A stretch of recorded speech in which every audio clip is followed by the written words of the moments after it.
આજે સામાયિકનો 8મો પાઠ આપણે રાખીએ છીએ. તેનું નામ છે સમાપ્તિ સૂત્ર. દ્રવ્ય થકી સાવજોગ સેવાના પચખાણ, ક્ષેત્ર થકી આખા લોક પ્રમાણે, કાળ થકી 2 ઘડી ઉપરાંત ન પાળું ત્યાં સુધી, ભાવ થકી 6 કોટીએ પચખાણ કર્યા હતા તે પૂરા થયા તે પાળું છું. એહવા 9મા સામાયિક વ્રતના પંચૈયારા જાણી યવ્વા ન સમાય રેવવા તમ જહાન તે આલો મણ ડૂબડિયાણે વય ડૂબડિયાણે કાય ડૂબડિયાણે સામાયિસ્સય અકરણાયે સામાયિસ્સય અણવઠિયસ કરણ આયે તસ્મિત છામી દુગડમ સામાયિક સમકાયણમ ન ફાસ્યમ ન પાલ્યમ ન તીર્યમ ન કટ્યમ ન સોહ્યમ ન આરાહ્યમ આણાએ અણુપાલ્યતા ન ભવયમ તસ્મિત છામી દુગડમ. સામાયિકમાં 10 મનના 10 વચનના 12 કાયાના આ 32 દોષમાંથી કોઈ દોષ લાગ્યો હોય તો તસ્મિચ્છામિ દુક્કડમ. સામાયિકમાં સ્ત્રીકથા, ભતકથા, દેશકથા, રાજકથા આ 4 વિકથામાંથી કોઈ કથા કરી હોય તો તસ્મિચ્છામિ દુક્કડમ. સામાયિકમાં આહાર સંજ્ઞા, ભય સંજ્ઞા, મૈથુન સંજ્ઞા, પરિગ્રહ સંજ્ઞા આ 4 સંજ્ઞામાંથી કોઈ સંજ્ઞાનું સેવન કર્યું હોય તો તસ્મિચ્છામિ દુક્કડમ. સામાયિકમાં અતિક્રમ, વ્યક્તિક્રમ, અતિચાર, અનાચાર, જાણતા અજાણતા, મનોવચન કાયે કરી કોઈ દોષ લાગ્યો હોય તો તસ્મિચ્છામિ દુક્કડમ. સામાયિક વ્રત વિધિએ લીધું, વિધિએ પાળ્યું, વિધિએ કરતાં અવિધિએ થયું હોય તો તસ્મિચ્છામિ દુક્કડમ. સામાયિકમાં કાનો, માત્રા, મીંડું, પદ, અક્ષર, ગાથા, સૂત્ર ઓછું અધિક વિપરીત ભણાયું હોય તો અરિહંત અનંત સિદ્ધ ભગવંત આપની સાક્ષીએ તસ્મિચ્છામિ દુક્કડમ. સામાયિક પાળવાનો 8મો પાઠ સમાપ્ત. હવે સામાયિક કેવી રીતે લેવાની અને કેવી રીતે પાળવાની એ હું તમને સમજાવવા માટે સૌથી પહેલાં આસન પાથરવાનું, ગુચ્છો, મોહપતિ તપાસી લેવા. ભૂમિ ઉપર કોઈ બી આસન તમારું વુલનનું એટલે કે ઊનનું હોય તો વધારે સારું, બાકી તો તમે પથારણા તરીકે કંઈ બી વાપરી શકો છો.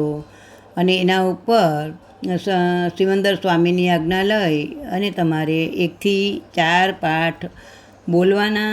ત્યાર પછી ત્રીજા અને પહેલા પાઠનો કાવશક કરવાનો હોય છે. એમાં જીભ નહીં હલાવવાની, મનથી જ ત્રીજો પાઠ અને પહેલો પાઠ બોલવાનો. ત્યાર પછી નમો રિંતાણમ બોલી પ્રગટ કરી કાવશક પડી જાય છે. નમો રિંતામ બોલો એટલે તમારો કાવશક પૂરો થઈ જાય. અને પછી 5મો પાઠ બોલવાનો. પછી ગુરુ બિરાજતા ન હોય તો સિમંદર સ્વામીને પાછી વંદના કરી 6ઠ્ઠો પાઠ બોલવો. આ પાઠમાં જ્યાં કાળ થકી શબ્દ આવે ત્યાં જેટલી ઘડીની સામાયિક વ્રત કર્યું હોય તે રીતે તમે બોલો છો કે 2 ઘડીની સામાયિક છે, અગર તો 4 ઘડીની કે 6 ઘડીની જે હોય તે બોલવું. આસન ઉપર બેસી ત્યાર પછી ડાબો ઢીંચણ ઊભો રાખી 7મા પાઠમાં બોલવાનું. એ 3 વખત નમોથુણમ બોલવું પડે. તો એ મેં 7મા પાઠના 3 નમોથુણમ 7મા પાઠમાં મૂકી દીધા છે, એ તમારે બોલવાના. અને ત્યાર પછી તમારી 48 મિનિટની એક સામાયિક પૂરી થાય ત્યારે તમારે સામાયિક પાળવાની હોય તો પાળતી વખતે પણ જે રીતે પ્રથમ 1 થી 4 પાઠ બોલવાના, ત્યાર પછી ત્રીજા અને પહેલા પાઠનો કાવશક કરવાનો, ત્યાર પછી 5મો પાઠ બોલવાનો. 5મો પાઠ બોલી 6ઠ્ઠા પાઠને બદલે 8મો પાઠ બોલવો.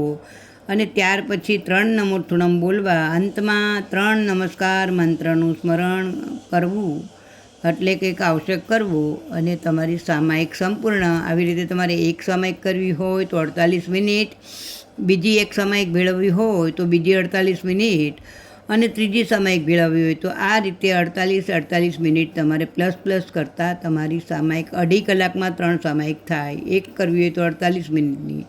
આ રીતે તમે સામાયિક કરી શકો છો. બધા ટ્રાય કરજો. પાઠ શીખવામાં સામાયિક આવડવી જ જોઈએ. સામાયિક એકદમ સહેલી છે. અત્યારે મેં એના કોઈ અર્થ ભાવાર્થ મૂક્યા નથી, ખાલી મેઇન શબ્દ જ મૂક્યા છે. કેમ કે પાઠ અને લેશન નાનું થઈ જાય. પછી ક્યારેક આપણે અર્થ સહિત સામાયિક હું કરાવીશ, પણ અત્યારે નાના બાળકો મોટા જેને શીખવાનું મન હોય તે આ રીતે શીખો. અને આ એની વિધિ છે સામાયિક લેવાની અને પાળવાની. જય જિનેન્દ્ર.